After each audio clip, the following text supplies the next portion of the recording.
सिमरन की छोटी बहन विभा माँ के होते हुए भी सिमरन के ही पीछे लगी रहती थी। सिमरन, आ गई हो तो इसे खाना खिला दो। बोल रही है तुम जब तक नहीं खाओगी ये भी नहीं खाएगी। क्या है विभा, तुम खा लिया करो ना, मुझे ऑफिस से आने में देर हो जाती है। और कोई छोटी बच्ची तो हो नहीं तुम जो खाना भी नहीं खाती हो कि दीदी आएगी तो ही खाऊंगी। हाँ, छोटी बच्ची ही समझ लो। और एक बात, जब आपको पता है कि मैं आपके बिना नहीं खाती हूँ तो रोज रोज क्यों बोलती हो? अरे क्या है ये, दोनों बहनें कम माँ बेटी ज्यादा लगती हो। अरे दीदी की शादी हो जाएगी तब क्या करेगी बोल? जब होगी तब की तब देखेंगे। मैं तो दीदी के साथ ही रहूंगी हमेशा। दोनों की शादी ऐसे घर में कर देंगे जहाँ दो भाई हो। खैर, मामला आया गया हो जाता है। एक दिन सिमरन के पापा जब घर आते हैं, तुम लोगों के लिए अच्छी खबर है।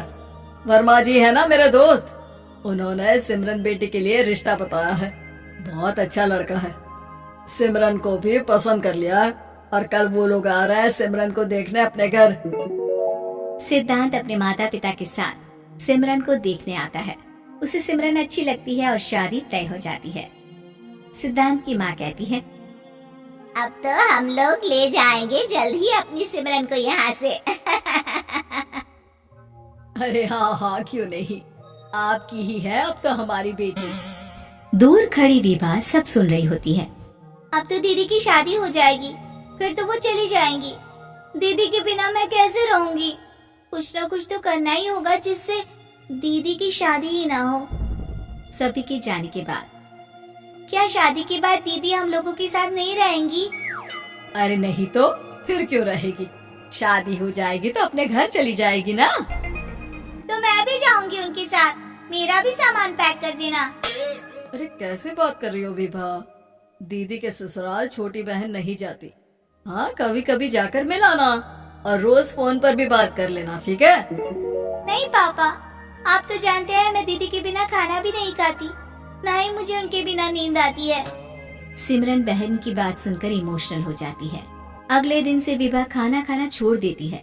लोगों के लाख समझाने के बाद भी विभा ना खाती है ना ही सोती है। अंत में हार मानकर सिमरन सिद्धांत से मिलती है। सिद्धांत, मेरे मम्मी पापा ने बचपन से ही विभा और मुझे साथ रखा। वो मुझसे बहुत जुड़ी है। मुझे उसकी टेंशन रहेगी शादी के बाद, क्योंकि वो मेरे बिना नहीं रह सकती है। अरे ये तो छोटी सी बात है, वो हम लोगों के साथ हमारे घर में रह सकती है। जब उसकी अकल आ जाएगी या वो समझ जाएगी कि तुम्हारा घर वो नहीं बल्कि ये है, तो हम उसे घर छोड़ाएंगे, ठीक है? सिमरन खुश हो जाती है क्योंकि वो यही चाहती थी। वो माँ पिता से बात कर लेती है। अरे कैसी बात कर रही हो सिमरन, भला बेटी के ससुराल में हम छोटी बहन को कैसे भेज दे? जमाना क्या कहेगा? अरे तो पागल हो गया है, मना कर दे। इस शादी में इन लोगों का तो ये चलता ही रहेगा, कभी बहन यहाँ आ रही है, कभी वो बहन के पास जा रही है। अरे शादी हो रही है, कोई मजाक थोड़ी ना हो रहा है ना बाबा ना। माँ कैसी बात कर रही हो? सिमरन से मैं जुड़ाव महसूस कर रहा हूँ और इतनी सी बात के लिए इतनी अच्छी लड़की को कैसे छोड़ सकता हूँ?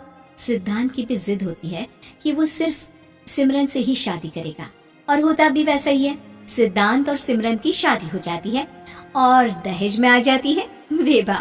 शादी के बाद बुआ सास कहती है,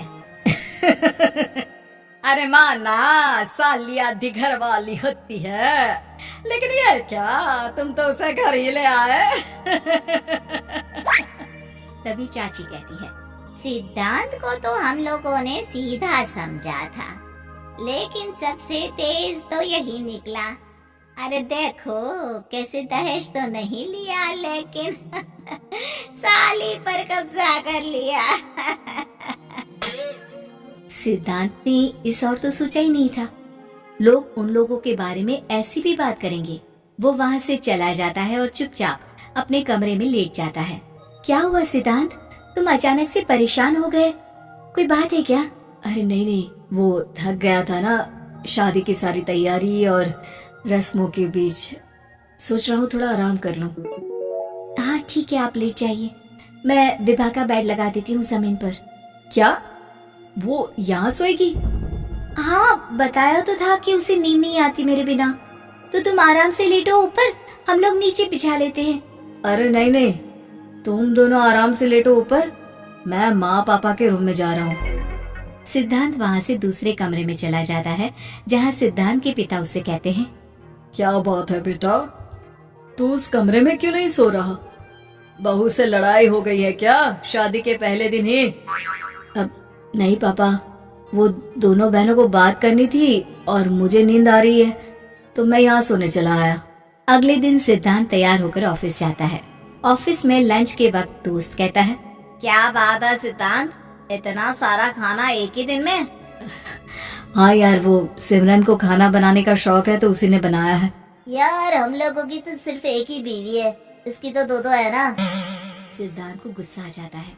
कैसी बात कर रहा है तू? अरे तू तो भाग्यशाली है जो बीवी के साथ साथ साली भी आ गई। अरे साली लोगों की तो आधी घरवाली होती है, तुझे तो पूरी की पूरी मिल गई। सिद्धांत का पारा अब 7वें आसमान में पहुंच जाता है।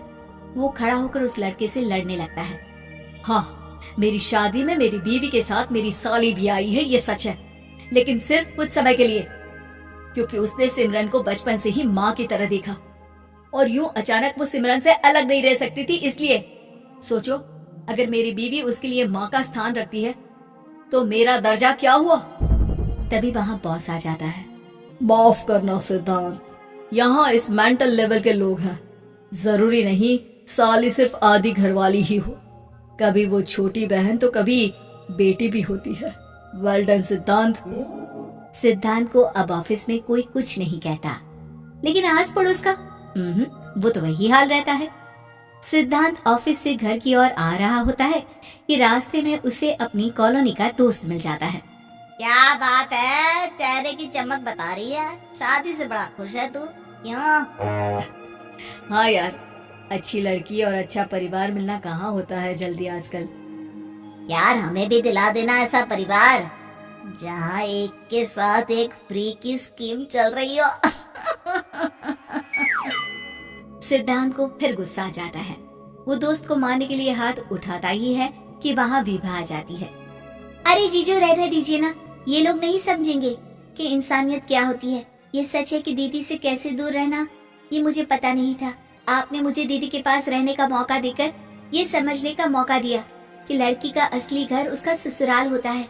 मैं समझ चुकी हूँ, मैं जा रही हूँ जीजू, लेकिन मैं खुश हूँ कि आपने मुझे अपनी छोटी बहन समझा।